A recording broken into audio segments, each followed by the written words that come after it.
just have to get this set up a little bit. Can everybody hear me?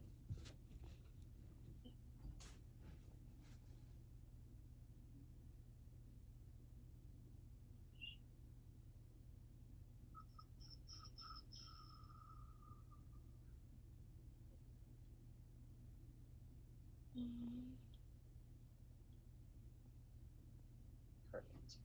Okay.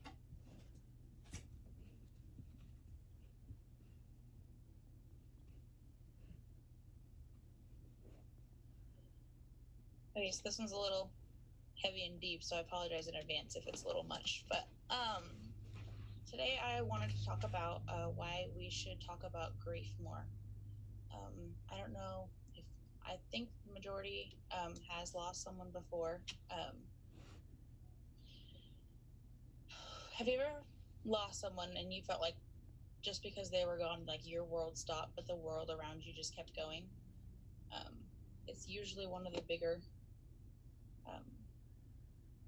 things. The biggest step in learning about grieving in a healthy way is to allow yourself time to grieve instead of holding it in. And one of the misconceptions in society is that the grief is the same, like everybody has the same process, like they try to give you time frames on when you should be done, but that doesn't work for everybody at all.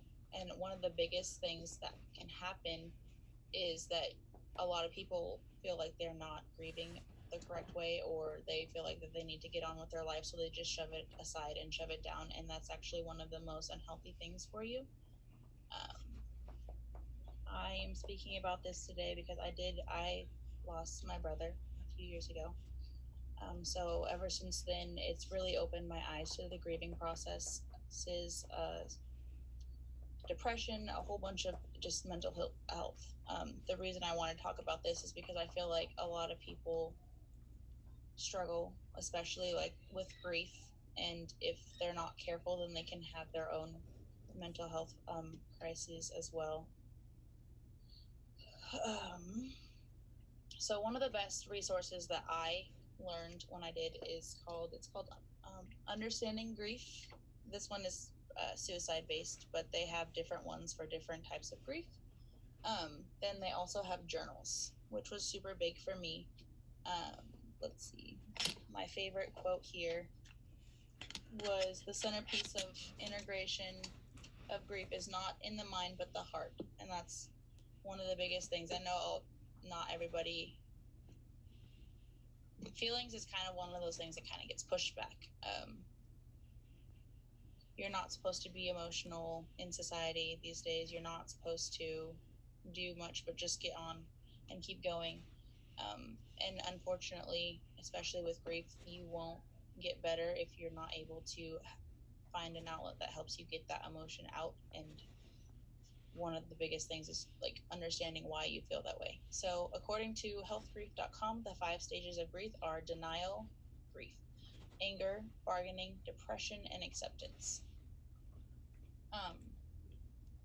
And another misconception is that you will go in the stages in order, and that's not necessarily true. Like for me, I started out, I was very angry. I hated everybody. I didn't understand why so much was changing.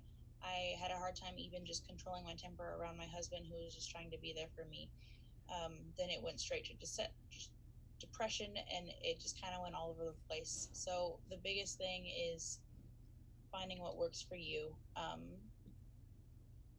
And there's a lot of different techniques that can help. You can light a candle. Some say that you're lighting it like the person's with you, so you hold there and you just kind of remember like the happy memories to help bring you to a better place. One thing is that taking time to meditate, which is also good for if you have mental health. Also, it's very good for mindfulness. Also, a really big one is allowing yourself to cry. You'd be surprised like how healthy and like good it actually is for you to cry, because the more that you bottle stuff up, the more you're likely to be a ticking time bomb, essentially. Even, and then also there's talking to someone. I talked to like 3 different counselors, and there's a lot of resources out there, even like free for if it's you're worried about money. Sometimes I talk to my baby, who's only a year old at the time, or I would just talk to like a book or something, just getting it out instead of holding those feelings in. One of the people that I talked to was a grief counselor. His name is Skip Frazier, and he said that one of the biggest things is to learn why you're upset, focus on that, and then also focusing on making sure that you're actually not trying to stop your grief process. You're going to have to feel it. Oops. So that's just some of the problems that can happen. Like I said, grief is different from everybody. It's okay to not be okay, and that's one of the biggest things also, is that people think that you just always need to be okay and that everything needs to be good. That's not true.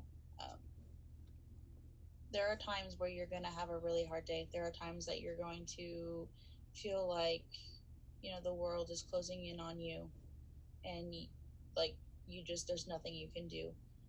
Those are times that you need to take a minute to just breathe. Just breathe. Everything does get better, and I know like that's the worst thing to hear, especially when you're grieving, is everything's going to get better, like it'll be better with time.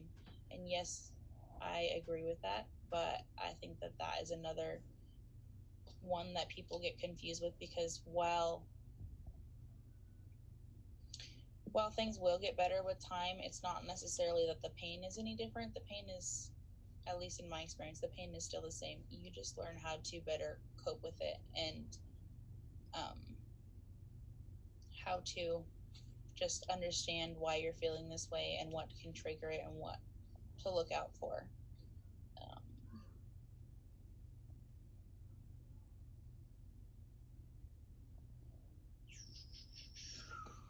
So, like I said, sorry. The biggest solution for this is just to be receptive to your grief. Different learning, and there's so many people out there that have experienced this that you can talk to. Even if you have hospice in your local area, they're able to help with different things. And yeah, that's it. Thank you. Any questions?